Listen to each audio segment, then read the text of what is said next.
Third one, Jo Kata.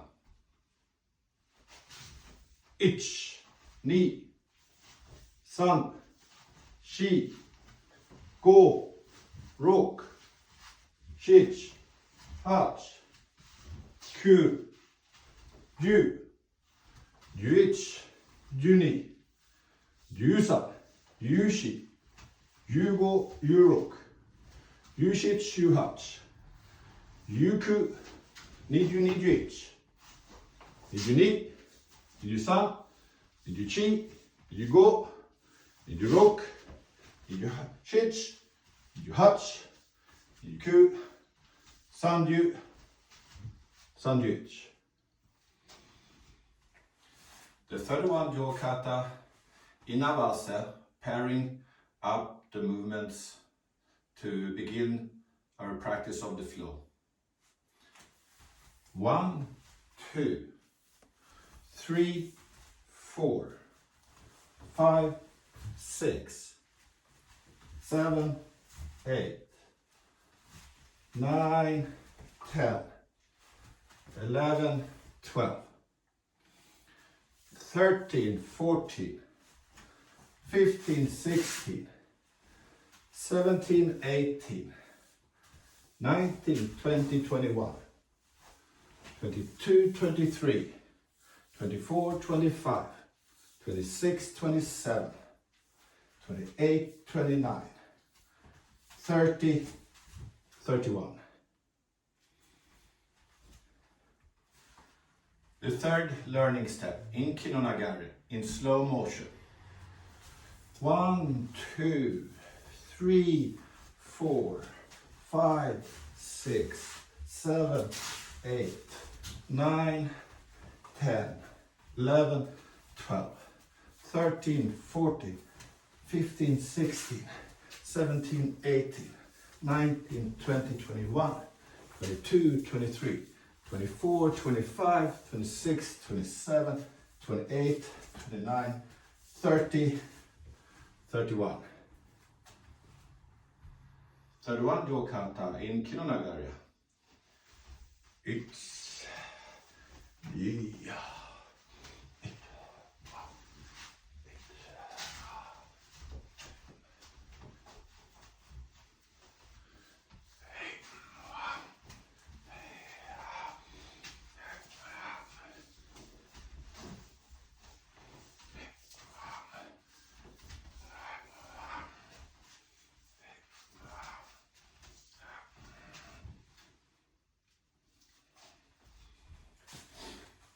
Third one, Jo Kata, taken apart, looking at each move, starting from Jo Kamai.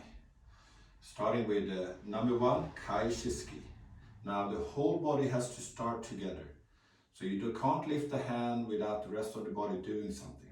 So when you reach for the jaw, you go into the position. You do the Kai Shiski. Now you come back to block. You step back on the line. You swivel. You rotate the jaw up and block from underneath incoming weapon.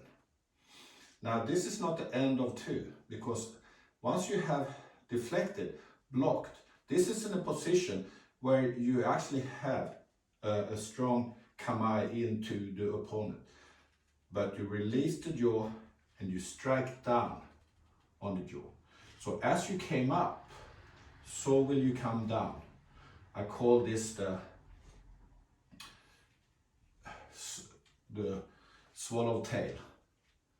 So you come up, block, and you come back striking the opponent's hand, wrist. Then you come forward with ski again.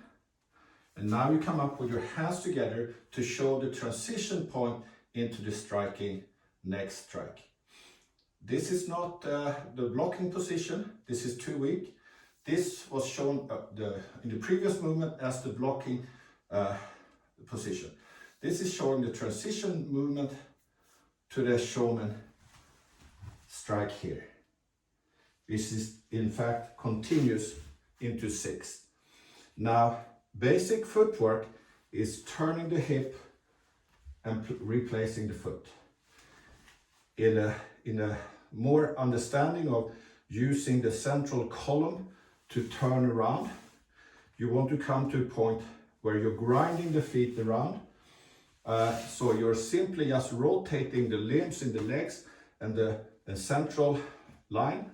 So it goes very fast to come around. The critique against that is that you're gonna grind your feet and you're gonna hurt your knees. This is probably true if you work in the present day tatami mat, which is spongy, where your feet sinks in and you are gravity based. Now, if you're gravity based, you're letting all the weight down into the ground in order to gain that low center of gravity that you want, but you haven't understood that you actually are not gravity dependent. With a connected body, you're going to be hara centered. You're going to be centrally massed, which makes you much more able and movable because you're not letting all the weight down onto the ground. With a connected body, and this is the body that Awase spoke about standing on the floating bridge of heaven. He's not standing on a fixed, firm base where knees and ligaments will hurt. And also in Iwama, we would practice weapons in the morning outside in the car park, which was a gravel car park. And we would very much often work with shoes, and it was actually no problem to grind your feet on the gravel bottom. Battle scenes usually happens outside or on wooden floors if you're inside, which are usually very easy to slip around on. Of course, we have to be aware of the surface we are standing upon, but the whole idea with grinding the feet has to do with the central column and rotating it from 6 around to 7 as quickly and as non-friction as possible. Now the learning way is 1, 2. That's good.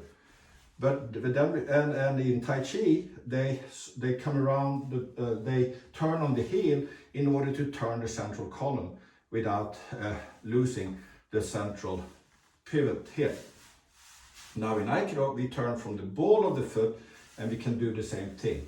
So when we are in 6 here, we as a beginning, we go 1 and 2. But you want to develop a rotation through the body that happens in one go, not in a 1-2 step. Now, and you're going to be more able to do that if you're hara focused than center based, than gravity based. So your gravity works on you. You're using gravity all the time, whether you like it or not. But we are not going to. We're going to be focused on being center based rather than gravity dependent. So that means we are able to rotate and spin very, very efficiently with a full body connection in one go.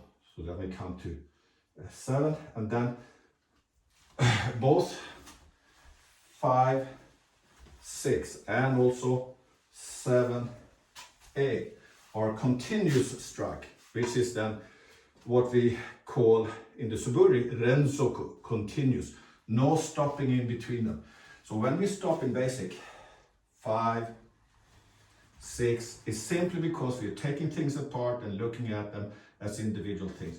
But when we understand they are continuous, then we wonder, what are we doing? Did I miss the first one and I had to chase after him to reach him for the second one? Or is it possibly that he blocked my first attempt and I immediately, instead of hesitating, I attack him again on the left side? Or possibly I'm feinting attack on my right side. And when he goes for it, I immediately change my attack to the left side. So you can understand it in that sense, that I attack. Then we go, same here. Attack. Now we build up to pair these motions. So this is a sweep that turns into the strike. And coming back to 12, where we separate from our partner and we come back to ski kamae. So we can have a pause at 12 and return and practice 1 to 12 and learn those steps before we go to 31. We're going to look at the angles we hold with our jaw, but equally so we hold with the bokken. So for example, when we begin the 31 Jo Kata with Kaishi ski, the whole body happens, and this is coming in. This is the motion. The Kaishi ski has the same trajectory as the chocolate ski. So when we learn something, we want to learn it in big motions that we then can make shorter and more quicker and faster and more sharp. But we begin with exaggerated motions in order to feel the flow. So we have this flowing feeling. So that we work on in the suburis, but they come back in everything we do else. So in the beginning of 31 Jo Kata, in the Kaishi ski, we exaggerate this motion. Now, as it comes in towards, when we do default partner practice, the default target area is the biggest part of our body, right in the sternum, right? Mostly probably the solar plexus right underneath there. And if you want to target, is probably the end of the sternum. This is a very weak point. And also it's important not to go too high when we work with partner practices for injury risk, because we want to learn to be able to stop, understand the distance, and we want to practice safely. So even though we can aim at any point, we always have a default at the center of the body. This is usually the end of the sternum. This is the breastbone. So when we begin with number 1, you can see how it has this undulation like this, and you move like this, and you roll in, you kind of roll into the strike. And as it rolls in, it slightly comes upwards. And just as you hit target, you level out with your backhand. So this comes up and it levels out. So that means as it comes into target, it comes upwards slightly and then levels out, which in fact means you're gonna have a angle change on impact. So your jaw is not simply striking or making an impact like that. It has an Aiki effect upon the impact point.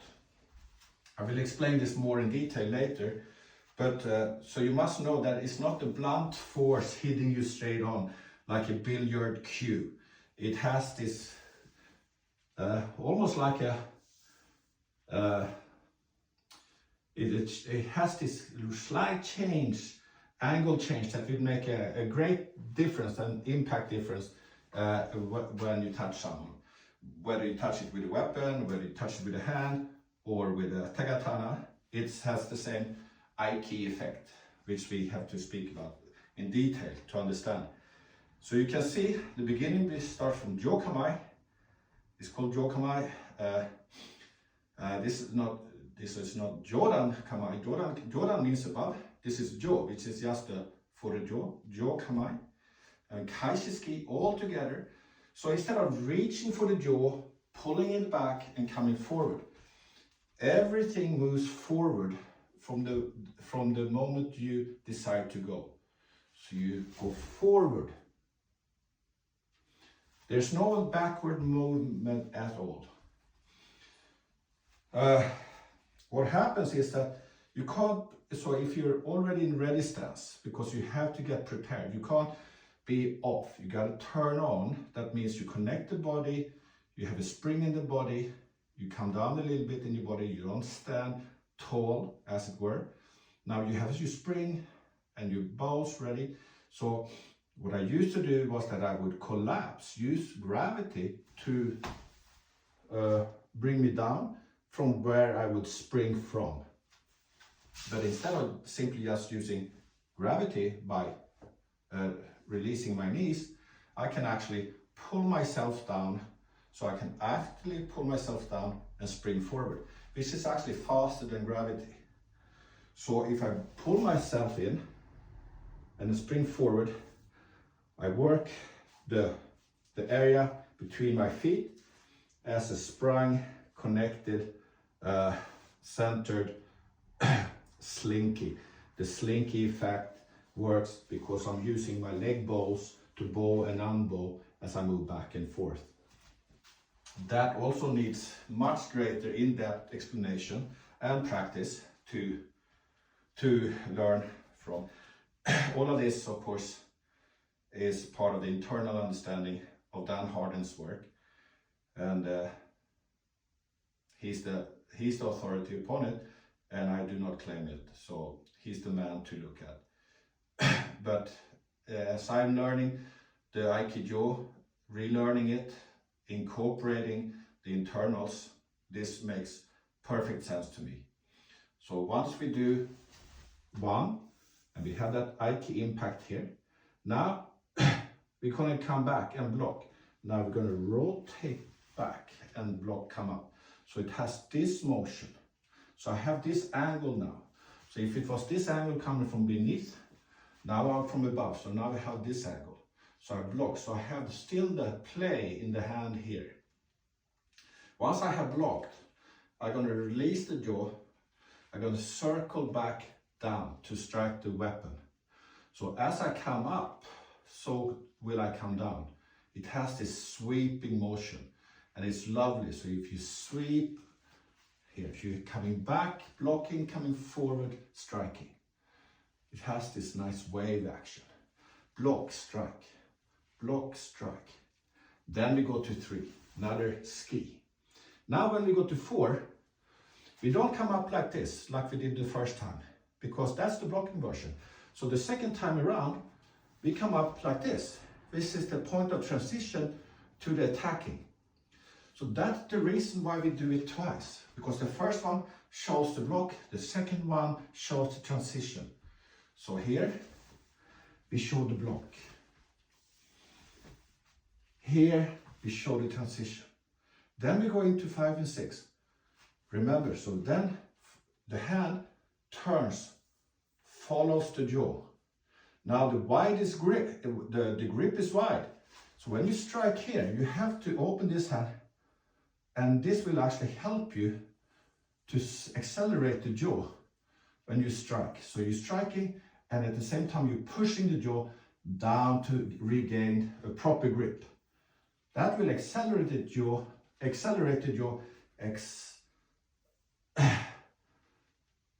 very, very fast here.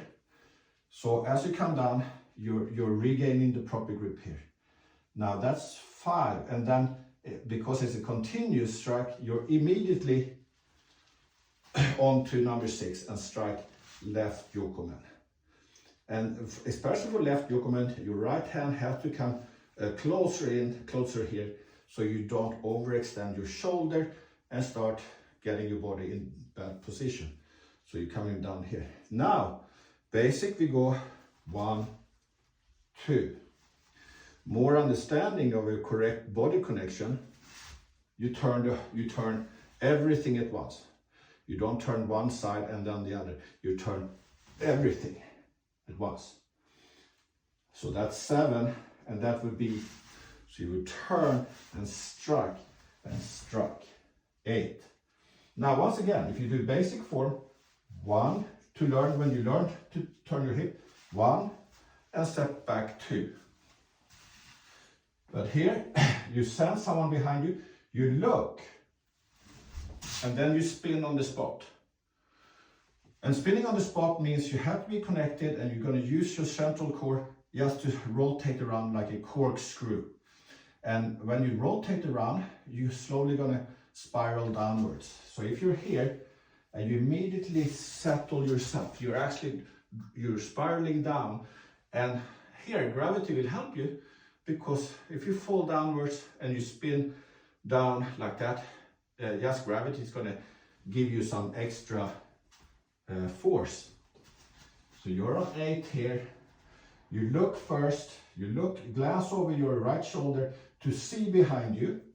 Then so if you're a beginner, you place the foot and you sweep back. But you never sweep past the point of being able to face the opponent perfectly here, yeah?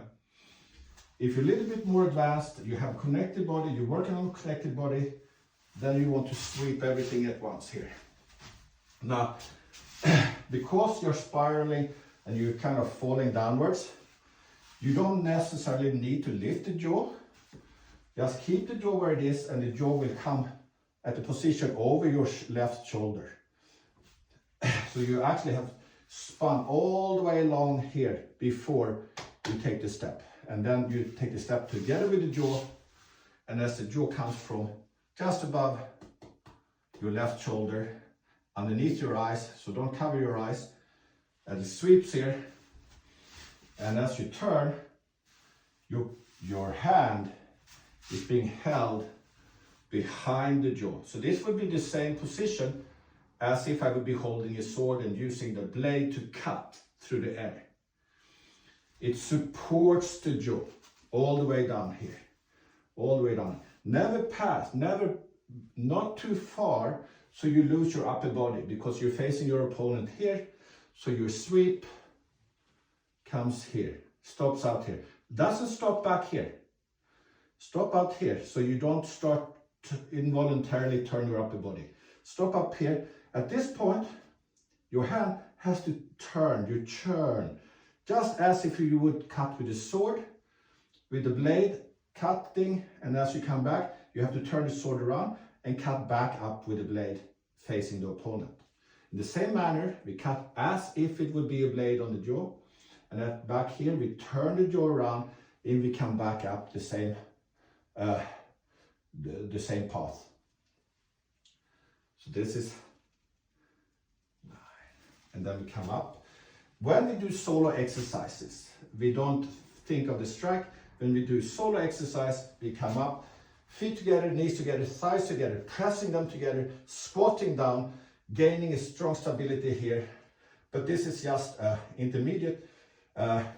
Bringing your elbows together, seeing glancing through the corner of your eye to your partner, keeping a good posture here. Then, because this is just the transition point to when you attack this way. We have to be confused because we count this as 1, and this is 11 or 10, 11. We count them as 2, but they are just actually one movement. Now, when we do it in partner practice, the partner coming in with the showman strike towards my head. Therefore, I step off to the left to avoid the central line, and I strike his arms, his forearms that are coming down to strike. I'm striking them here.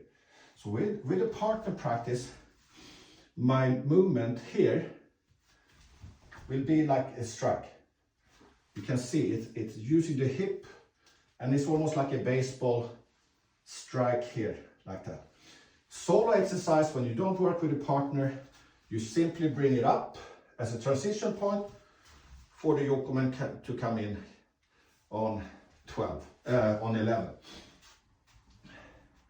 So we have 9, 10, 11, and then we back off, and our partner backs off, and we have a small pause before we continue with 13. Continue with 13. I begin with 13 now, and then we immediately, now we don't show the block. Now we go immediately into 14 and 15. So that means we are immediately actually come to 14, 15. They're still divided into two steps. So this would be 13, 14, 15. Now, this is not the blocking position. This is the transition position for the strike. So when we combine them, we do it in flowing, but very much so we do it in the next kata, in the 13 kata, where we immediately go forward. We combine those two. We combine, this is 13. this is 14, this is 15. In the 13 Jo Kata, they all go together. 1, 2 in the 13 kata. So you can see that still, you can see that the 13 kata is a development or a succession to the 31 Jo Kata. That's why we always begin with the 31 and we continue with the 13 kata, because the 13 kata develops the 31 Jo Kata further. As the 31 Jo Kata develops from the Suburi, from the basic strikes. So we are on the 12, so we go 13, 14, off to the right side, 15, 16, 17 to the knee. Now, this sometimes, when we have it down here and we're going to do this, don't leave the jaw, follow the jaw.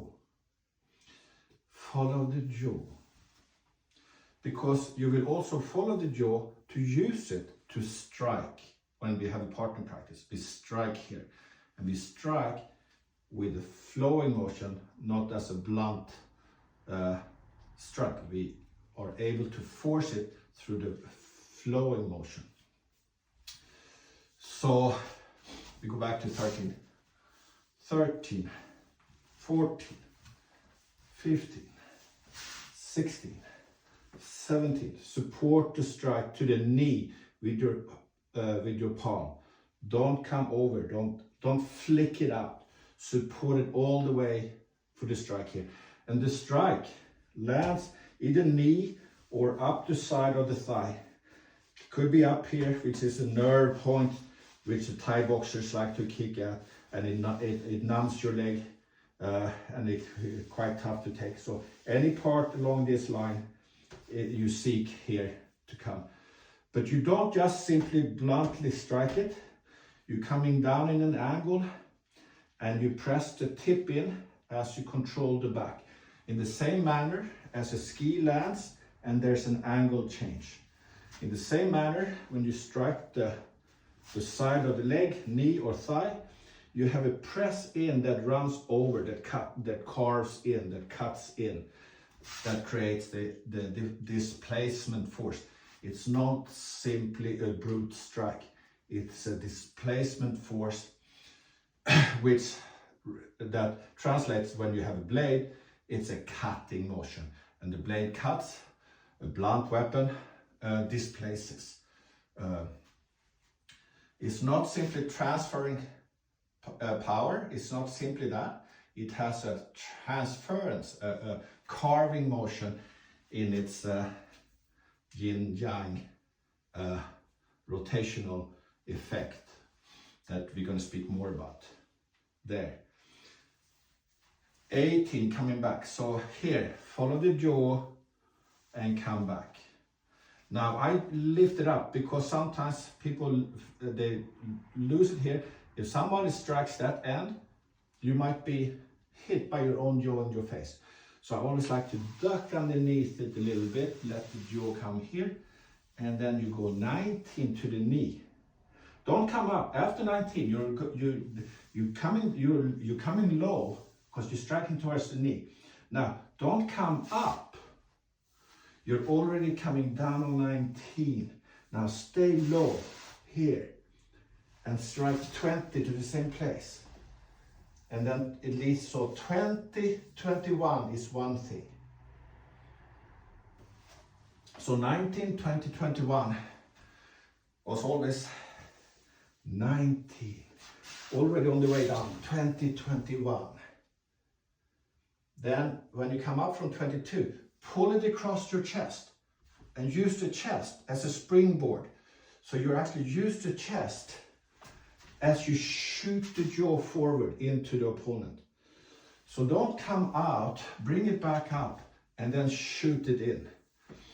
Once you're down here, 21, pull it across your chest. So it's stuck here and then you shoot it forward, immediately straight in. 22. Now here also, don't let go and maybe gets hit in your face. duck a little bit, lower your center of gravity, follow the jaw back to 23. Now 24, 25, 24, 25. Also double strike, yeah? But why the double strike? Is it that why? Because I missed 24, so I have to run after him on 25. No, it's not that. Same with the 5, 6, and 7, 8. They are rensoku uchikomi. This is a rensoku ski. This is a continuous ski. And where do we see that? In the kumijo, where we do a feint first ski, avoid the attempt to block, and come up for the second ski that becomes the real ski. So you can see that the first is an attempt that maybe was blocked, and then you continue in for the second ski. Or you actually do feint, and when the block attempt comes, you avoid the block attempt, and you come in for the real thing on the second thrust. So 24, 25, in basic mode is two skis. 24, 25, non-different. But when you understand it more in a advanced level, you feint 24, 25, and 25 is the real thing. And it becomes one motion. But it's like a rensoku, continuous motion. 24, 25, then we come back to 26, 27, and now this is a block. This is a block. Remember that in a partner practice, this becomes an attack. So partner practice slightly changes whether you do partner practice or you do the kata. Kata is the form of the 31 we do. So 24, 25, 26, 27 back. Now 28. Now it's up here. Careful of this.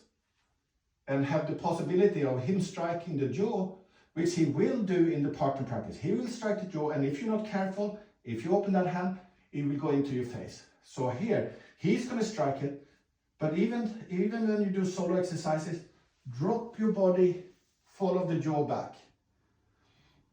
29, 30. Here, you're just going to, not moving forward, you're going to change on the place, and you do 31 here. And you come